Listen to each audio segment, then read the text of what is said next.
De vuelta con Cerrando la Noche, de inmediato vamos a dar paso a nuestro invitado de hoy, Luis Ulloa Morel.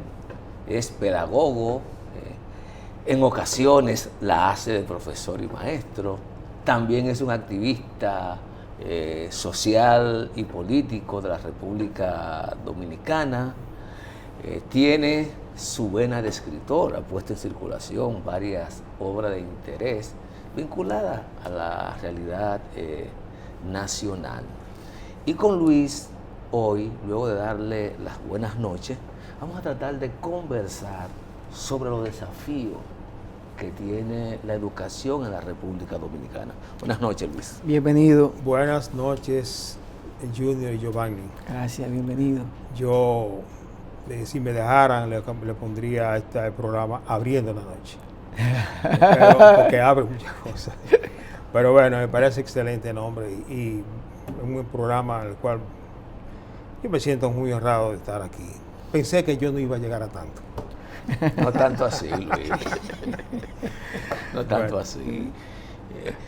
La solidaridad es buena, pero tampoco puede, ¿verdad? Sí. Pasarse, ¿eh? No, pero nosotros sí estamos muy complacidos. Pero agradecemos que haya aceptado la invitación.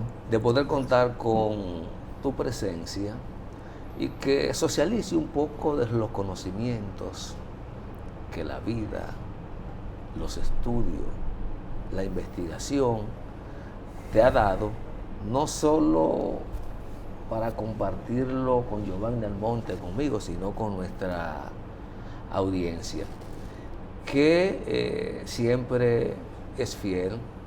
Y nosotros hemos dedicado varios programas a hablar de uno de esos temas que te gusta abordar, que es el tema de la educación en la República Dominicana, que parece hay un obstáculo de fondo, posiblemente invisible para muchos, que no permite que, a pesar de los recursos que se ha destinado, a pesar del acopio de tecnología, pues tengamos mejores resultados en el proceso enseñanza-aprendizaje en la República Dominicana. ¿Cómo ver esta situación? Ayúdanos un poco, Luis. Bueno, vamos a ayudarnos entre todos, porque de entrada decir que la educación es un tema complejo, y lo es no porque sea difícil, sino porque en el hecho educativo intervienen tantos factores a la vez, que es menester, de la única manera que se entiende es si se hace un enfoque multidimensional. ¿Solo factores o intereses? Los intereses son parte de los factores. Perfecto. Por supuesto. Yo escribí hace poco un artículo que creo que se los envié a ustedes, con un título bastante pretencioso, pero bueno, casi una provocación, que habla de 9 criterios pedagógicos para mejorar la educación dominicana. Es una provocación porque yo no soy ningún oráculo, soy apenas una persona que se preocupa claro, estudié pedagogía, pero me preocupo por entender este tema, que es esencial para pensar al país, porque no se puede pensar a la República Dominicana ni ningún país al margen de pensar su educación, su sistema educativo. Tú preguntas, ¿cuáles son los factores? Son muchos. Durante muchos años, después de aprobada la ley que establecía el 4% del PIB para educación, estuvimos luchando increíblemente para que se aplicara la ley, se aplicara el 4%. Bueno, pues hace ya prácticamente una década que 11 años. 11 años que se aplicó, y los resultados, digamos que se han quedado, por ser considerado, más o menos parecido a como estaba. Es decir, parecería que el 4% no ha impactado en la calidad educativa. Algunos pudieran sacar la conclusión de, bueno, pues entonces vamos a quitarle el 4% de educación porque eso empeoraría las cosas. El factor financiero es uno entre los tantos factores. Hay factores pedagógicos, o sea, la calidad de quienes conducen los procesos, hay factores administrativos, hay factores de todo tipo, y yo en el artículo que yo acabo de referir comienzo diciendo una frase, un encabezado con el que yo suelo a veces hasta comenzar a hablar del problema educativo. Y es que para pensar el sistema educativo como tal, es decir, ese famoso sistema educativo formal, que no es el sistema educativo en general, porque la sociedad misma es un sistema educativo. Pero hay un sistema educativo formal establecido por el Estado, con sus leyes, con sus reglamentos, con sus maestros, con su currículum, etcétera. Ese es para entender eso, hay que entender, la sociedad. Ya no existe eso, el famoso plan decenal. No, el plan decenal fue una idea y algo que incluso dio sus frutos. La misma ley 6697 es fruto de ese famoso. Después hubo otros, pero como que segunda parte no son iguales. Nunca, ¿verdad? Entonces, para entender la educación dominicana hay que entender la sociedad. Por eso que yo me quejo tanto de que en nuestras casas de estudios sobre educación apenas se habla del tema de la sociología de la educación. No se puede entender la educación como un problema exclusivamente de maestros y de maestras, ni exclusivamente de currículos. A veces yo oigo por ahí, hay que reformar el currículo. El currículo se ha reformado 1 millón de veces y eso no repercute en la calidad. Y yo podemos, como diría Rafael Herrera, aquella que le decía, vamos a ponernos pedantes, un poquito pedante en esto. ¿Qué es lo que significa calidad educativa? Es muy fácil.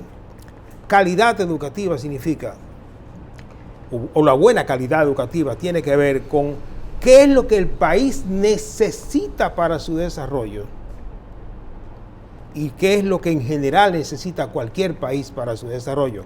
Es decir, qué es lo que necesitamos en particular y qué necesita cualquier sociedad entender, saber, para que la educación contribuya al desarrollo del país.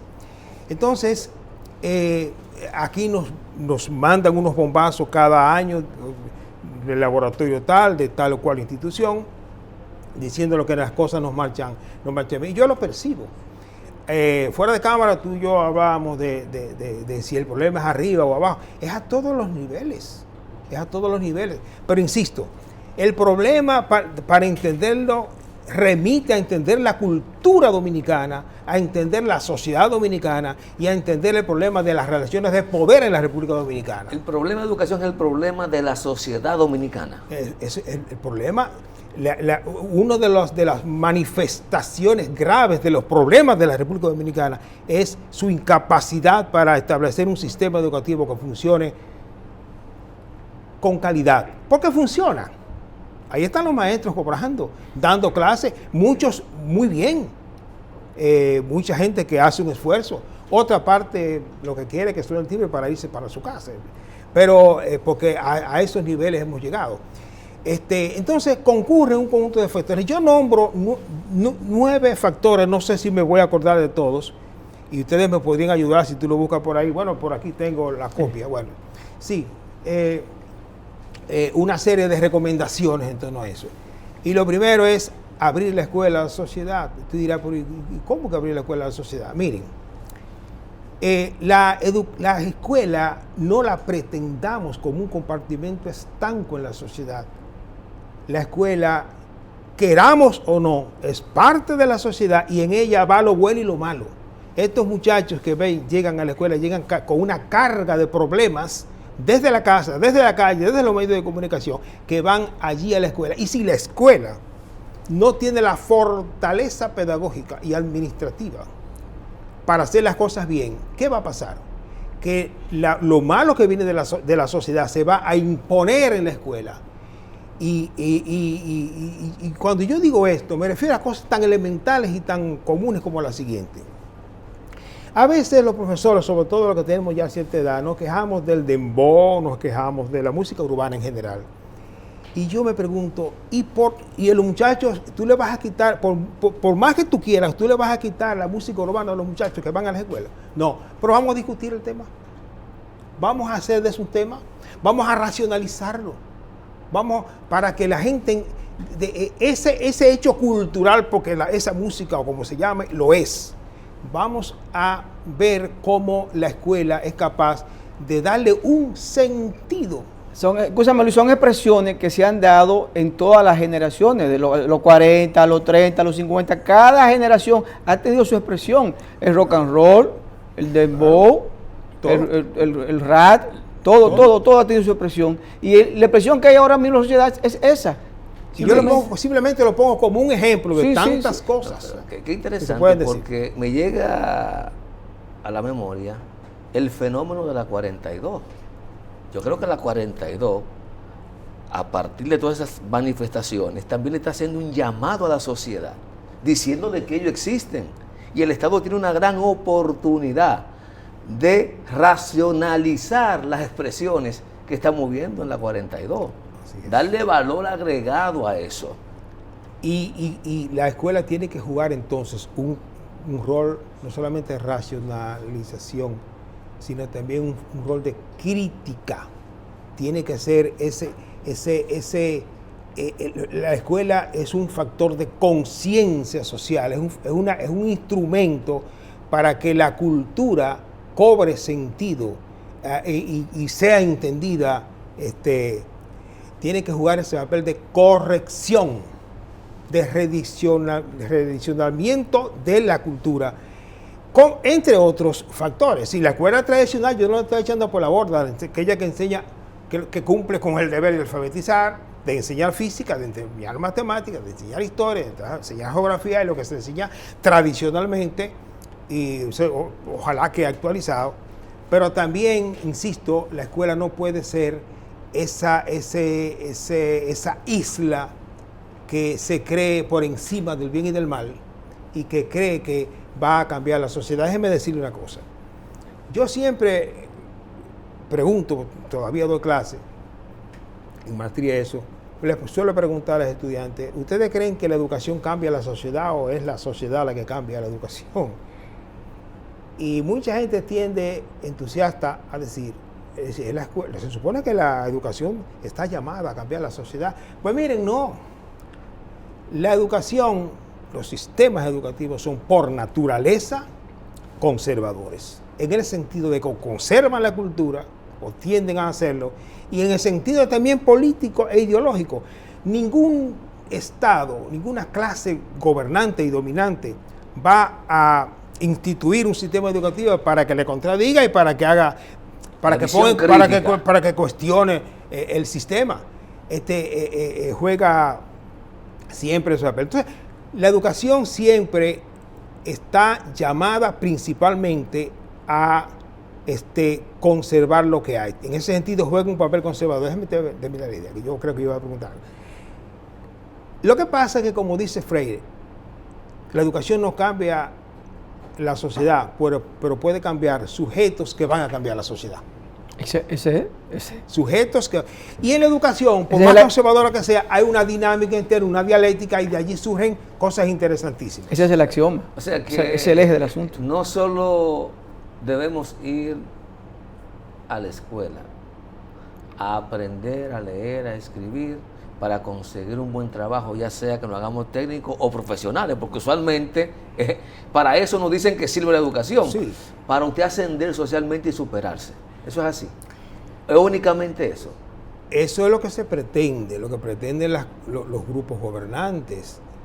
Y es parte lógica, necesaria, natural, inevitable y buena de la escuela, formar las personas que van a reproducir la economía, que van a reproducir la política, que van a reproducir. Ahora, en la escuela se generan o deben generarse factores de criticidad que ayuden, como diría Freire, a que la sociedad cambie. Fíjate que en la ley, en las leyes, prácticamente todas las leyes educativas de todos los países, pero vamos, en el caso nuestro es muy explícito, muy claro, muy expreso, que habla de la formación de un ciudadano crítico. Todo el mundo sabe que eso se queda en la gatera. En la medida en que seamos exitosos en formar ciudadanos críticos, digamos que de alguna manera el sistema se está echando un lazo. Criticidad como tal es muy difícil y prácticamente imposible, porque rompería con la naturaleza del sistema educativo.